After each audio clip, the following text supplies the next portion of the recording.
Documenting little moments again after a long gap. Hi, this is Namrata and welcome back to my channel Vibe with Namrata. আমি এসেছি আমার বাড়িতে মানে কৃষ্ণনগরে, তো ভাবলাম তোমাদের সাথে কিছু কিছু মোমেন্টস শেয়ার করি। তোমাদের সাথে অনেক কিছু শেয়ার করা অবশ্যই আছে, যার জন্য এই ভিডিওটা কিন্তু স্টার্ট করা। তো লেটস সি। সকালে দরজা খুলতেই দেখলাম এই যে বাড়ির একজন মেম্বার এসে গেছে, ওর নাম গুলুগুলু। তাই গুলুগুলুর সাথে একটু দেখা করে নিলাম। আর সকালটা শুরু করলাম 1 কাপ দুধের সাথে।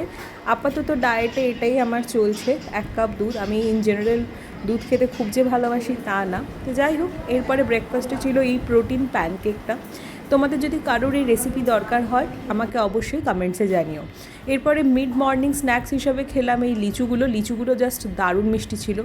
এরপরে স্নান টান করে ফ্রেশ হয়ে একটু স্কিন কেয়ার করে বসে গেলাম লাঞ্চে। আমি এখন বসে গেছি লাঞ্চ করতে, আর দেখাচ্ছে যে মা কী কী বানিয়েছে। সো ভাত তো আছেই, আলু ভাজা, এটা হচ্ছে নারকেল দিয়ে চাল কুমড়ো, এটা কি মা? ওল ভাতে, এটা ভেটকি মাছের পাতুরি, কিন্তু এটা আনর্যাপ হয়ে গেছে, এটা কলা পাতা দেওয়া ছিল, আর হচ্ছে গুড়া। এখন আমি খেয়ে নিই। দেন লাঞ্চ করে চলে গেছিলাম মুভি দেখতে। আমরা গেছিলাম সপ্তডিঙার গুপ্তধন দেখতে। এত সুন্দর একটা মুভি, আমি সবাইকে রেকমেন্ড করব, বাচ্চা থেকে বড় সবাই দেখতে পারো। আমি তো খুব এনজয় করেছি। আর এই হলো আমার মুভি পার্টনার, আমার মা সার্থক আর পূজা। এরপরে বাড়ি এসে খেলাম বিরিয়ানি, এটাও খুব সুন্দর ছিল। আজকে সারাদিন এইভাবেই কাটলো খুব আনন্দে। বাই।